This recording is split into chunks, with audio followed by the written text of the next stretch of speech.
Hello and welcome back, Not Just Developers. Today we're going to build animated authentication screen using React Reanimated 2. This screen will have some simple but very nice animations that you can try to implement in your own application. So without wasting any more time, let's jump into the video and check out how will our end product look like.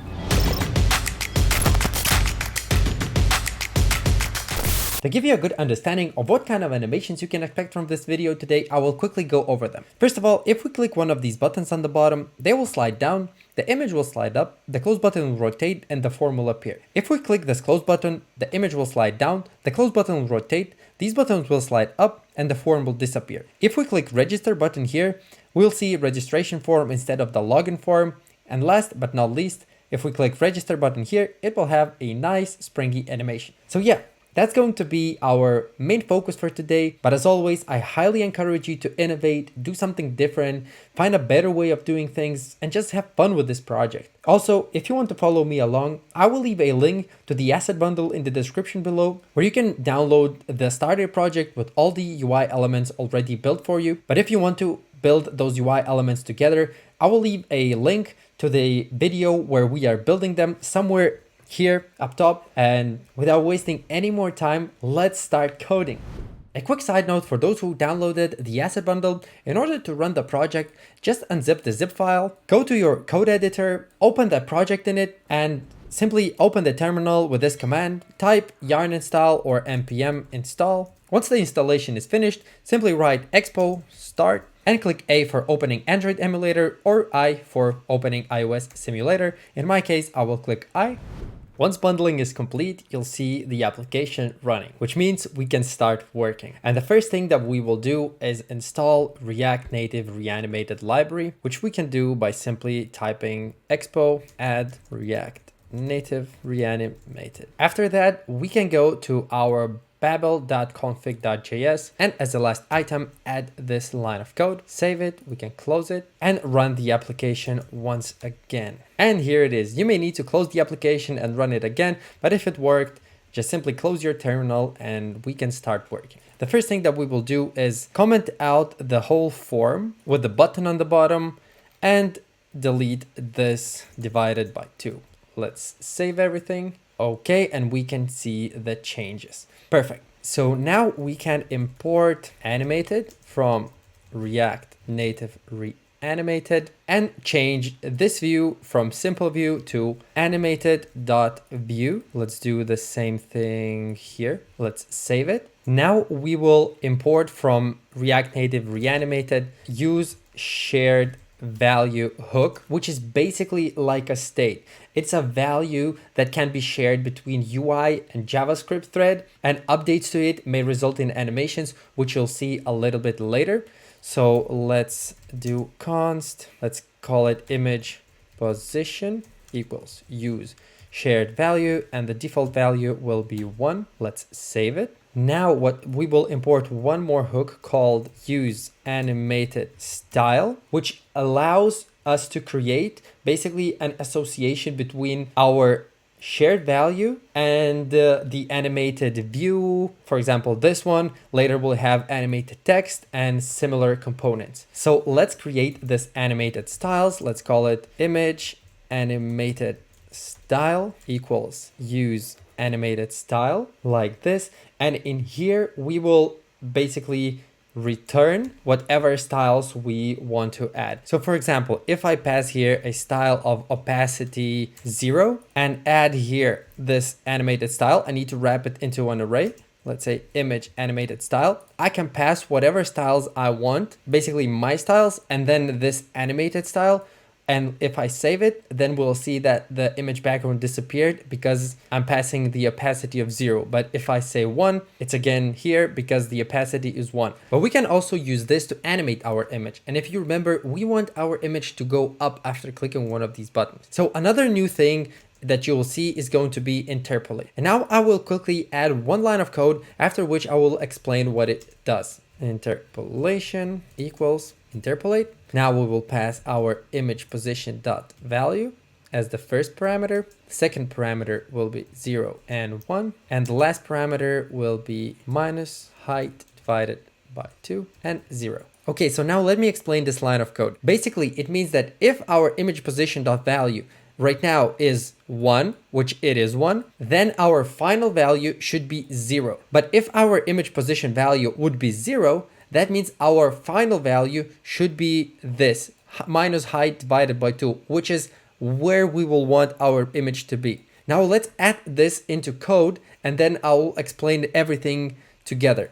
So let's add here transform, then pass an array with an object, which will be translate y. Now, another new thing that you'll see, but I'll explain, is going to be with timing. So now let's say with timing, pass this interpolation, then pass some other options, which is going to be duration, and we will want it 1000 milliseconds. Let's save it. And now let me go through everything here to give you a better understanding what we are doing here. So basically, if this interpolation returns a value of minus height divided by 2, what will this do with timing? Basically, in 1000 milliseconds, move our position on y-axis of the image to this position. So basically, in 1000 milliseconds, our image will move until here. We can make it faster if we want, but in our case, it will be 1000 milliseconds. But if this interpolation returns 0, that means our image on axis Y should be at this position. If we would say here, for example, translate X,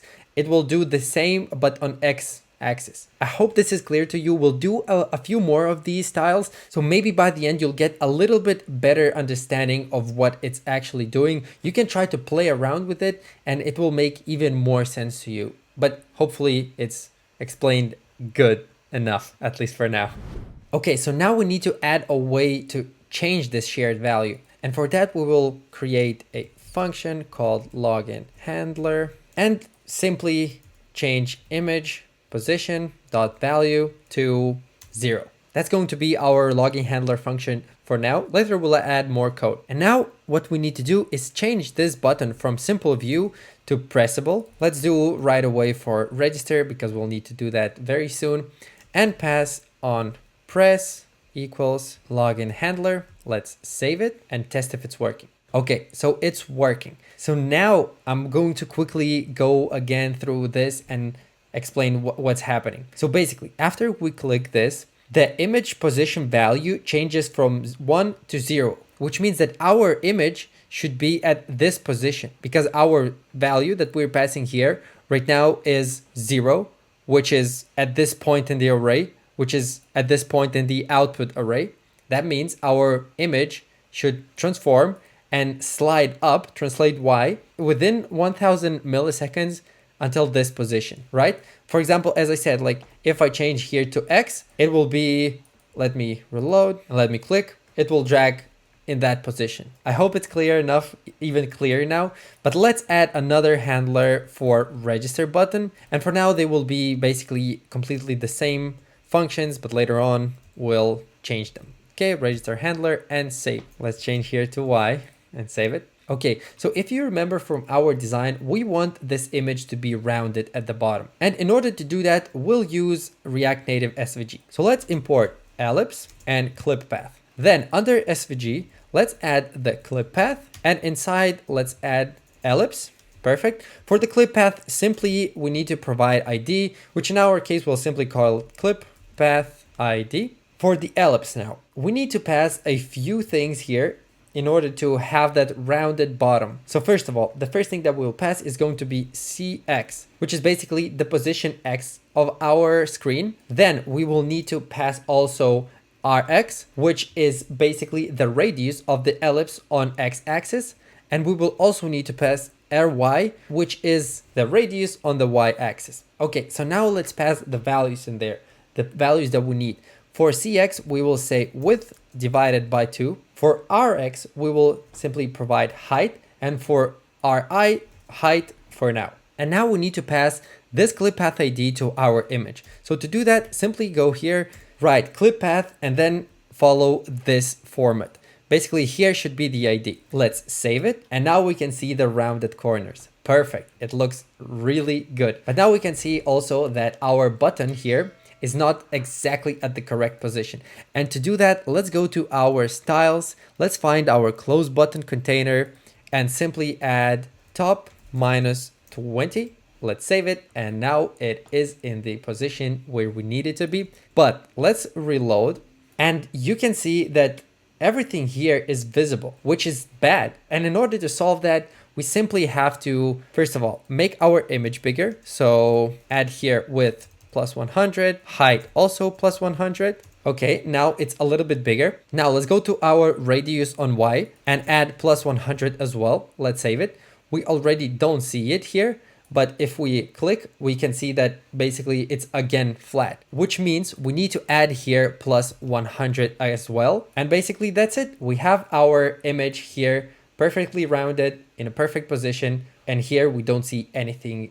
So it means it's working. Now we can start animating those buttons. We need to hide them when the image is here up top, because here we will display the form instead of these buttons when the image is up top. And for that, let's create another animated style. So let's say const buttons animated style equals use animated style like that, like this. Okay, so now we will have to create another interpolation because we don't just want to hide them, we want to move them down as well. As you remember, const interpolation. Now we'll say interpolate, and here we will pass again image position value, because based on the image position value, we will determine where our button needs to be. Then we will say our input points will be 0 and 1, and out points will be 250 and 0. Okay, yeah, it's okay. We need to return something from here. So now we will return, first of all, opacity.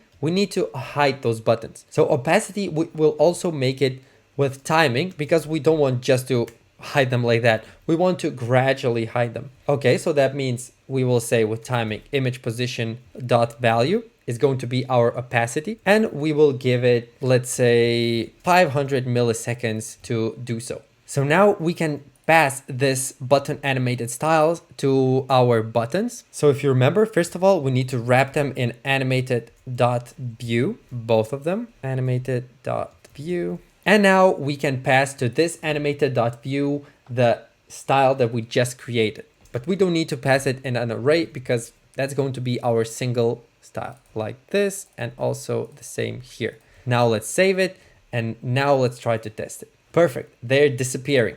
But now we need to also move them to the bottom. And to do that, now we'll use the same transform with interpolation, which maybe will give you even better understanding of what's happening. So let's say transform, then in here array object, and now we will pull them down. So again, translate Y, and we will do it gradually. So that means we'll use with timing here again, and we will pass interpolation in order to know where it needs to end up, and then some more parameters with a duration of, let's say, as well 1000 milliseconds in order to make them similar. So now let's reload and see if they're moving down. Yes, they're moving down and also disappearing at the same time. That's good. We don't have the buttons anymore. Now what we will work on is closing this image, because we can open it, but how do we close it? Every time when we want to close it, we have to reload the application, which is bad, right? So now again, what we will do is change this view from simple view to animated.view. Also the same here for closing tag, and create another animated style. Let's call it close button container style, and say use animated style. Again, the same things. And for this, if you remember, we wanted to rotate as well as disappear.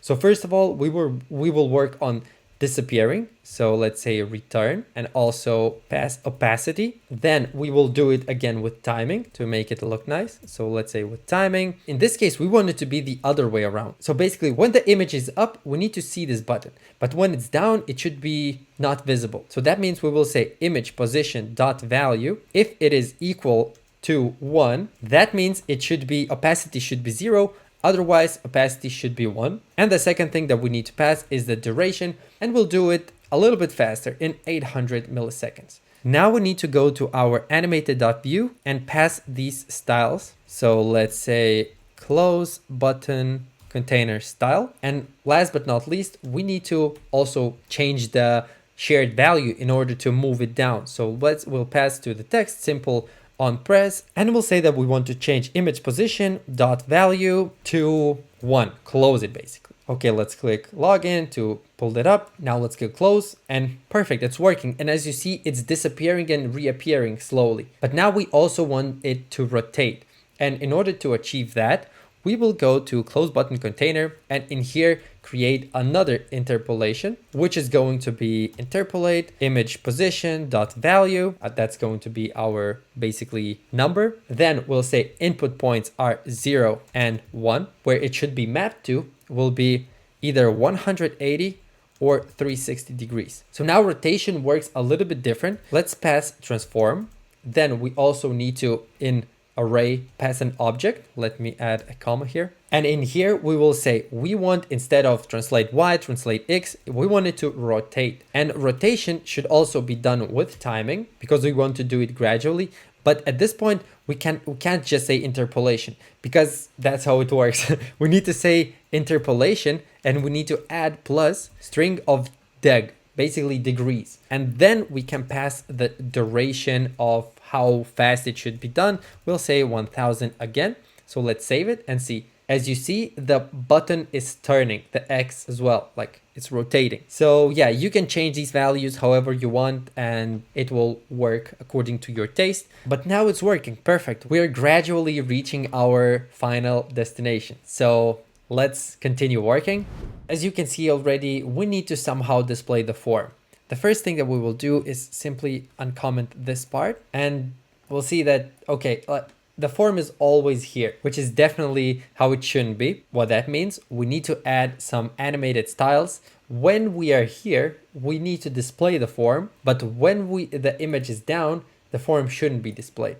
Okay, so let's say const form animated style equals use animated style like this. And now in here, we will simply return opacity, but in this case, we will also make it a little bit different because if our image position is going to be 0, we want to have a little delay, which is going to be a new thing that you'll see, and it is with delay. Basically, it's very self-explanatory. It adds a short delay before the animation starts. So now we will say if image position dot value is 0, that means we will want to do it with delay. And now we will pass how long the delay should be. So let's say 400 milliseconds. And then we will say with timing, which means we want to do it gradually. We want to change opacity to 1 and the duration should be of that happening should be, let's say 800 milliseconds. But otherwise, if the image position is 1, it should not have the delay. It should just have with timing, which means gradually changing to position 0. And the duration for that will be even shorter, which is 300 milliseconds. Okay. Let's save it. Now let's go to our form. Where is it? Here it is, form container. First of all, as always, change to animated.view and also here, animated.view and pass other styles. So form animated style. Let's save it. And we can see that the form disappeared. But now the buttons are up top, which is bad, right? We don't want that. We want the buttons to be here. So we need to go to our styles, find form input container. And first of all, what we need to do is pass again style sheet dot absolute fill. If you remember, I've already explained what it does. So let's save it. Now our buttons are on the bottom, but we cannot click them because the form is on top. So we need to push our form input containers on the bottom. And to do that, we need to pass z index -1. Let's save it. Now we can click it because the form is on the bottom, but it's not aligned in the middle. So lastly, just simply justify content, center, and now it's centered. Perfect. We have a form here. And if we close, it's disappearing. If we open, it's appearing. And you see that little delay that we added, and also the timing is a little bit slower, but when we close it, it's happening a lot faster without any delay. That's why we have it like that. Okay, so now what we will want to do, if we click on login, we want to see login form, not registration. But if we click register, we want to see this registration form and register button. So what we will do instead of this, we will add import react use state from react. Let's save it. Now let's create here our state. So const, it will be is registering and here set is registering. Okay, use state, and the default value will be false. Let's save it. Perfect. So now we can go to our button here, and instead of just saying login, we can check if it's registering. Then we need to return title of register. Otherwise, it's going to be log in. Let's save it. Okay, but it's always going to be login now because it's registering. It's always going to be false. But we need to do the same thing here for full name. So we will say if it is registering, then display this. Otherwise, display nothing. Skip this part. Let's save it. But now we need to have a way of changing the state. And in our case, we can simply go to login and check if is registering, which means it's true. Then we will say set is registering to false because we are clicking login. And here we need to do almost the same, but the other way around. If it's false, then we need to set it to true. And in our case, it will work. Like everything works. If I click register, it's register. But you might encounter, for example, if you use React Native gesture handler, this would not work. You would have to use something called run on JS to specify that you want to run this part of the code on JavaScript thread instead of UI thread. And just in case you will want to use gesture handler to have some more interesting gestures, not simple clicks, I'll show you how to do that. Then instead of writing this, we would write run on JS. Then we would pass like what function, and then we will pass the command. So like this. And in here, we would do like this, but change here to true. So let's save it, and you'll see it's working the same, but now we're specifying that this should run on JavaScript thread. Again, in our case, we don't need to do that. But just in case you want to use gesture handler, then you would have to do this. Otherwise, you'll get errors when changing the state. So I'll leave it like that. And we can move to the last part of this video, animating this button. And to do that, let's add, again, another animated style. So let's say const form button animated style equals use animated style. Then we'll do this like this. And in this case, actually, I will show you another way of doing things. So instead of always doing it like this, specifying the styles here, we'll do it a little bit differently. So here we'll say return object, which is going to have transform. As always, everything here is similar. But now we will change, of course, the scale because we want to make it bigger and then smaller again. So we're changing the scale. And here we will simply pass another shared value that we forgot to create. Yes.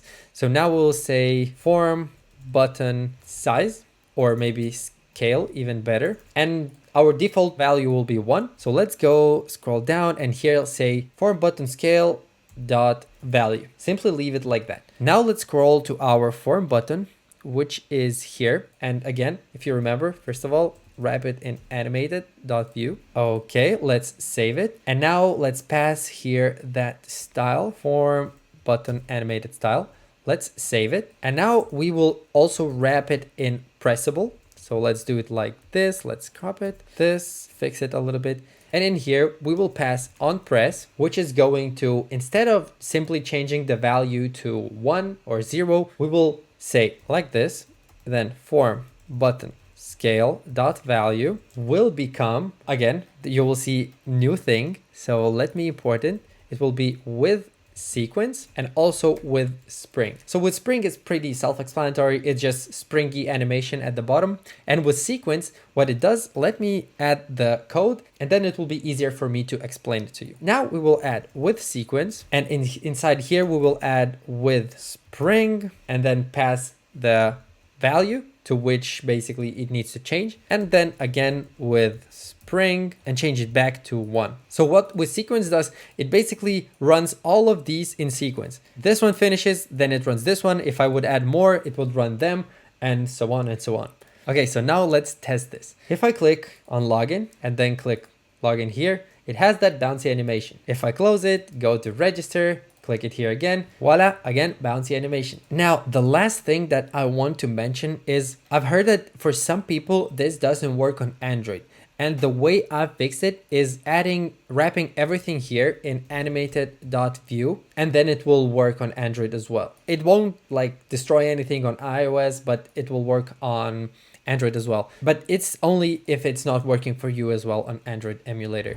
So yeah, guys, this is going to be it for me today. I hope you've enjoyed this tutorial. As I said, we've implemented some simple but very nice animations that you can try to implement in your own application, that you can use to work on better, bigger animations, even more interesting. I hope I gave you a good understanding of how everything works here. So if you've enjoyed it at least a little bit, leave a like, subscribe to the channel, because we're trying really hard to pump out as much content as we can, as much tutorials as we can, and we're really glad to have such a nice community as you guys. I really enjoy interacting with you during the streams. So again, don't forget to drop a like and subscribe to the channel, and see you very soon. Don't stop coding.